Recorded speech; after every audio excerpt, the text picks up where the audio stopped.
Okay, we're going to start with looking at all of the things that you should have inside your personalised embroidery kit.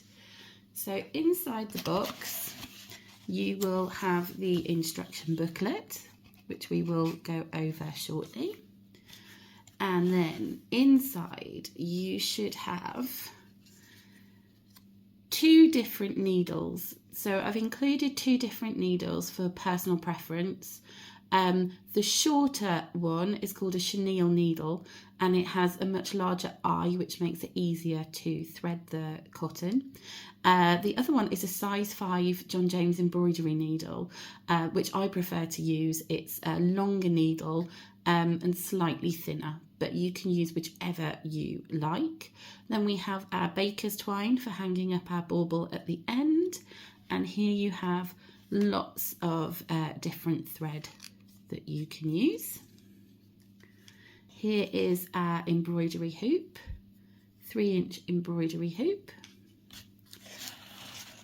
Now this is the strong thread that you will use for putting your felt backing onto the back of your bauble. You have 3 different colours of felt here for the holly and the berries. This is your felt backing.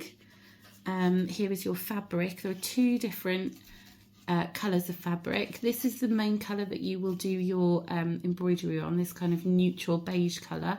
And the one at the back is just a white cotton, because it's good to embroider through 2 layers. That's why when you hold it up, you won't see any of your threads through it, and it just makes your stitching a little bit neater. This is the felt which will go on the back of your bauble. Now we have lots of different bits of paper. So this thinner paper is called freezer paper, and we will be using this to iron onto our felt. It makes it much easier to cut out the shapes nicely. So you should have 1 template with the holly and berries and 1 for your backing. A piece of carbon paper, which you may use to trace your design. This is the stick and stitch. So this is where you will actually put your embroidery design on, your personal design, whether it's from a picture or a piece of handwriting. This is what will actually be stuck onto the fabric, and it is soluble. So once you have finished, we simply soak that away and it disappears.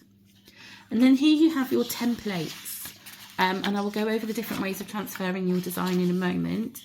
So this is the actual size of the stick and stitch, and this is a larger one, which if you do that on the photocopier at 60% will reduce to the actual size. And then also included in your kit is one of my embroidery stitch guides.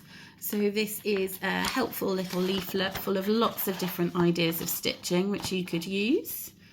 It goes on the back there as well, some handy illustrations. And as it says, that there are some videos for these stitches on my website as well. So that's everything that should be in your kit. Time to get started.